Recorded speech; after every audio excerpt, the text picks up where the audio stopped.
Estoy en comunicación con la congresista de la República del Perú por el departamento de Lima Metropolitana, por la bancada de Avanza País, la doctora Roselia Muruz. Muchas gracias por concederme esta entrevista. Gracias a ti, Juan Cruz. Creo que es muy importante que medios internacionales como los tuyos, estos espacios, son importantes para que todo el mundo sepa, ¿no?, lo que está ocurriendo en las distintas partes del mundo, ¿no? Y en este caso en nuestro país, que estamos pasando por una crisis política, social, económica muy fuerte. Lo que llama poderosamente la atención a la comunidad internacional es la denuncia presentada por el Ministerio Público a la cabeza de la doctora Patricia Benavides, que imputa a la presidenta constitucional de la República, la doctora Dina Boluarte, y a su presidente del Consejo de Ministros, el doctor Alberto Tarla, como genocidas. En este caso, ¿qué nos puede decir de esta mala aplicación del término genocidio y quizás esta banalización de esta palabra tan fuerte? Sí, me parece que está totalmente desalineado, exagerado. Creo que si bien es cierto, me solidarizo totalmente con todos los fallecidos, es lamentable lo que está ocurriendo, pero hay que ver los temas mucho más atrás. ¿Desde cuándo es que están asusando a la población? Y esto viene desde el día 1 del gobierno de Pedro Castillo. Va un año y medio que Pedro Castillo en su gestión no ha hecho absolutamente nada, ningún proyecto a favor de la población, pero sin embargo sí salía públicamente a sus, no sé, como especie de meetings y sí decía abiertamente que vayan a la puerta del Congreso, que los cierren, siempre ha motivado la violencia. Entonces, hoy por hoy, las consecuencias las estamos viendo, porque en efecto lo que vemos no son manifestaciones pacíficas, que son totalmente constitucionales, sino estamos viendo vandalismo que está ligado a ideologías políticas, a una agenda política en particular, entonces ya estamos hablando de terrorismo. Todos están con una línea que es Asamblea Constituyente, nueva Constitución, cierre del Congreso, renuncia de Dina Boluarte y hasta liberación del señor dictador golpista Pedro Castillo. Entonces, aquí el único responsable de todo lo que está ocurriendo es Pedro Castillo junto con sus aliados, ¿no? En ese entonces Aníbal Torres, Betsy Chávez. Entonces, tiene que haber una investigación mucho más profunda de quiénes son las reales cabezas Y intelectuales si se quiere, de se puede ir más atrás con Vizcarra y Sagasti y lo que le hicieron al presidente constitucional Manuel Merino, que hicieron las marchas asusadas por la misma gente para pedir la renuncia de un patriota y un hombre honorable que se le investigó y no se le comprobó nada como Manuel Merino. ¿Qué nos puede decir que los mismos que decían que con una muerte se iba Merino, ahora parece que tiene este pensamiento perverso y maligno de que si hay más muertes renuncia la doctora Boluarte? Es que tal lo que sorprende es de que cuando ocurrieron, también hubieron muertes durante la gestión de Castillo a principios del 2022, los caviares y los de la izquierda radical no se manifestaron en absoluto. Ahí no exigían la renuncia de su presidente ni mucho menos de su gabinete. Ahí estaban contentos porque tenían su cuota de poder.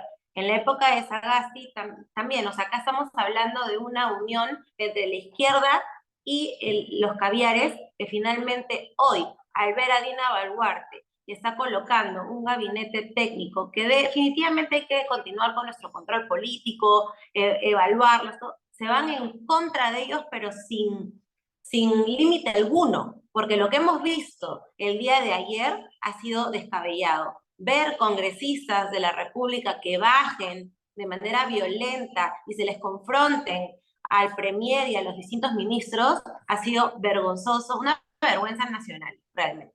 Incluso cometieron el delito de difamación. No se puede decir que el gabinete son asesinos cuando la responsabilidad penal es particular, no recaen hacia ningún ministro. Que yo tenga entendido, como todos los peruanos, ningún ministro asesinó a nadie. O sea, lo han Exacto. calumniado y me imagino que el Congreso tiene que castigarlo O severamente. sea, Recordemos que también el Congreso ayer archivó una denuncia muy delicada sobre violación de un congresista. Lamentablemente parece que el Congreso, parte de él, es cómplice o hace casos omisos. En este caso tiene que haber una sanción ejemplar a estos congresistas maleducados. así es, o sea, en el caso de haber acusado directamente como un gabinete asesino, que es una difamación total, es gravísimo, ¿no? Es gravísimo.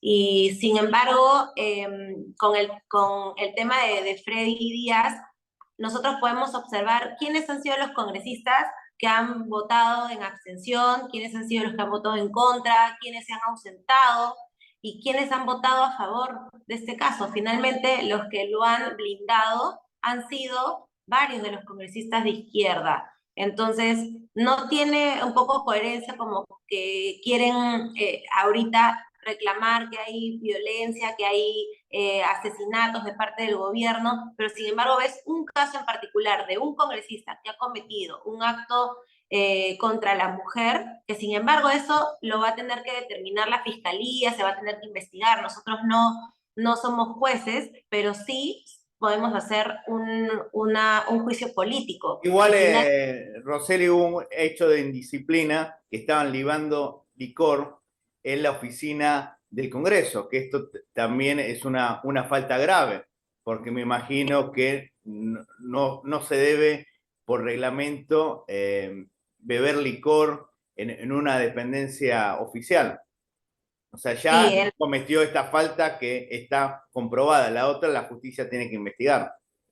exacto. O sea, en el informe de la Subcomisión de Acusaciones Constitucionales no se habló del delito de violación porque en efecto eso tiene que ser investigado por la Fiscalía, pero sin embargo se habló de otras infracciones que han sido constituidas dentro de nuestra institución, que es la injerencia del alcohol, como también el tema de haber tenido relaciones sexuales dentro de las instalaciones del Congreso. Entonces, es por ello que se le estaba aplicando dicha sanción. Finalmente se ha presentado una reconsideración, así que va a haber seguramente el día, el día jueves que tenemos pleno, seguramente que ahí vamos a votar nuevamente y vamos a poder todos los peruanos ver quiénes están a favor o no de estos actos, que finalmente los más perjudicados somos, es la institución en sí. Ha sido perjudicada la imagen de la institución y no solamente por el caso de Frey, sino que hay otros muchos casos que ver,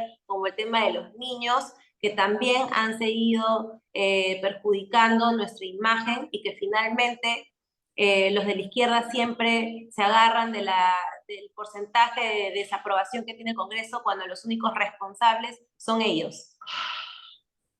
Es importante la formación de los políticos para que eviten hacer mala gestión.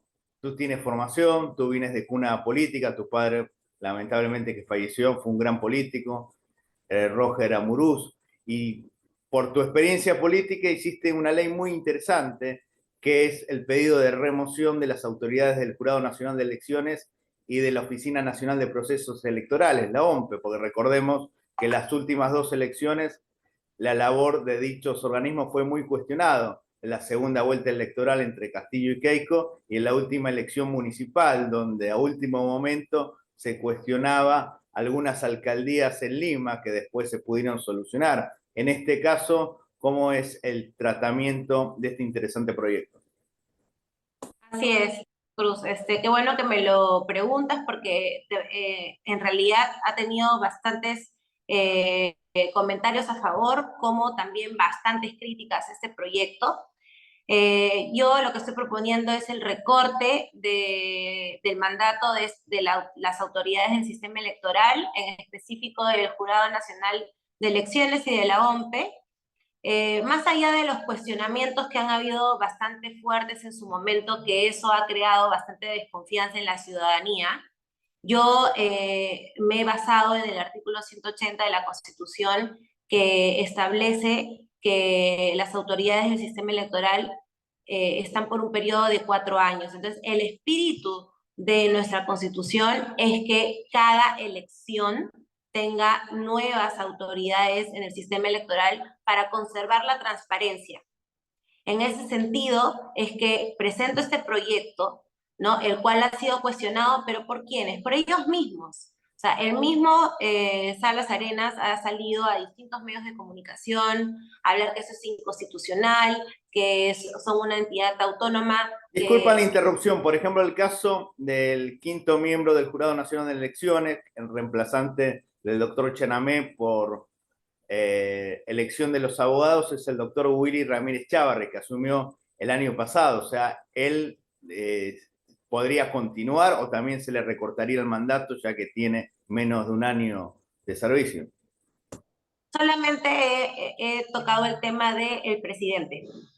El presidente del Jurado Nacional, como también el jefe de la OMPE, que es el señor Piero Corbett, o sea, de las cabezas, ¿no? Que en efecto su mandato debería terminar en el 2024, que es lo que le corresponde por ley, y lo que yo estoy proponiendo es que se le recorte en el 2023, dado la coyuntura, o sea, dado de que como el Congreso ha aprobado en primera votación el recorte del mandato del Congreso, del presidente, o sea, de la presidenta, del vicepresidente y hasta de los parlamentarios andinos, porque ellos dicen que esto es una ley con nombre propio y que sería entonces, en todo caso, el recorte de los congresistas, el recorte del presidente. O sea, estamos hablando que sí estamos facultados de hacer este tipo de proyectos de ley en beneficio de la ciudadanía, porque ellos lo que la gente quiere es transparencia, quiere elecciones limpias.